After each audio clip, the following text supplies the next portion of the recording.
ጊዜ አብዱላህ ቢን ዑመር እና አብዱላህ ቢን ዐምር ይገናኛሉ ሙዝደሊፋ ላይ ሲያወሩ አይቻቸዋለሁ ይላል አንድ ሲያያቸው የነበረ የታሪክ አስተላላፊ ሰሃባ ማለት ነው።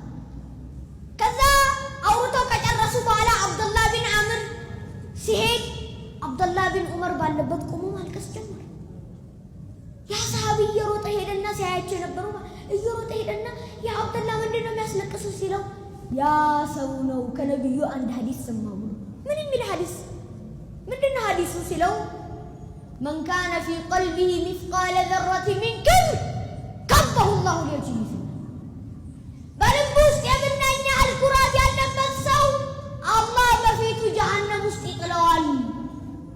አላህ ይጠብቀን። አብዱላህ ቢን መስዑድ ረዲየላሁ ዐንሁ ባስተላለፉት ሐዲስ የአላህ መልእክተኛ ሰለላሁ ዐለይሂ ወሰለም ይላሉ ላ የድኹሉ الجنة من كان في قلبه مثقال ذرة من كبر በልቡ ውስጥ የምናኛ አልኩራት ያለበት ሰው ጀነት አይገባም አሉ።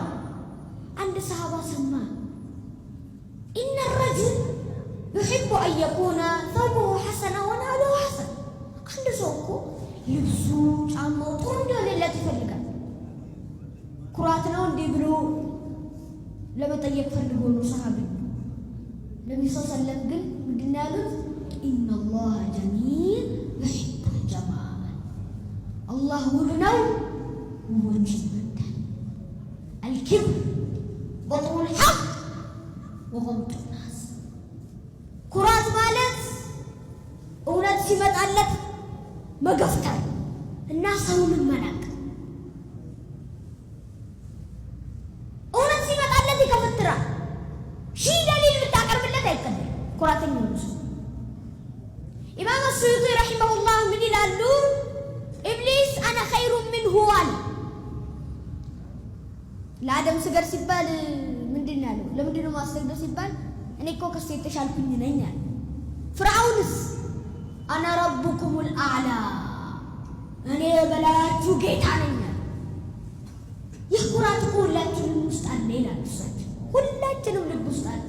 ፍርዓውንን አደባባይ ላይ ግልጽ አድርጎ አወጣው። መጨረሻው ምን ሆነ? ያ ሁላችሁም ታውቁታላችሁ። ራሱን የሚያስተናንስ ራሱን ዝቅ የማያደርግ የማይኩራራ ሰው አላህ ከፍ ያደርገዋል። የፈለገ በእውቀትም ቢበልጠው በአስተሳሰብም ቢበልጠው አላህ ከፍ ያደርገዋል። አሚር አልሙእሚኒን ዑመር ብን አብዱልዓዚዝ ለምሳሌነት እጠቅስላችኋለሁ። አንዴ ቤተ መንግስታቸው ውስጥ ባሉበት መብራት ይጠፋል። ይሰማላ?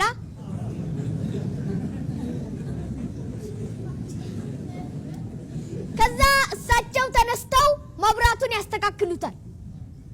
ከዛ እንግዶቹ ደግሞ ደነገጡና ያ አሚር አልሙእሚኒን ለምን እርሶ ተነሱ? እኛም ቢያዝን እናስተካክለው ነበር አሉ።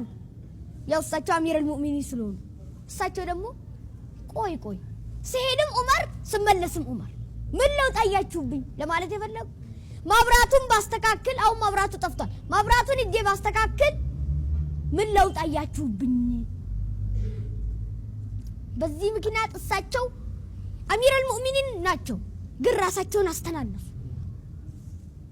በመጨረሻም ይህን ዳዋዬን በዚህ አያ ዘጋለው። تلك الدار الآخرة نجعلها للذين لا يريدون علوا في الأرض ولا فسادا والعاقبة للمتقين። ይቺ የመጨረሻው ሀገር ለነዛ በምድር ላይ ኩራትንና ማመጽን ለማይፈልጉት እናደርጋታለን ይላል። اللهم ارحمنا بالقرآن واجعله لنا إماما ونورا ورحمة. اللهم ذكرنا منه ما نسينا وعلمنا منه ما جهلنا وارزقنا تلاوته آناء الليل وأطراف النهار واجعله حجة لنا يا رب العالمين. والسلام عليكم ورحمة الله وبركاته.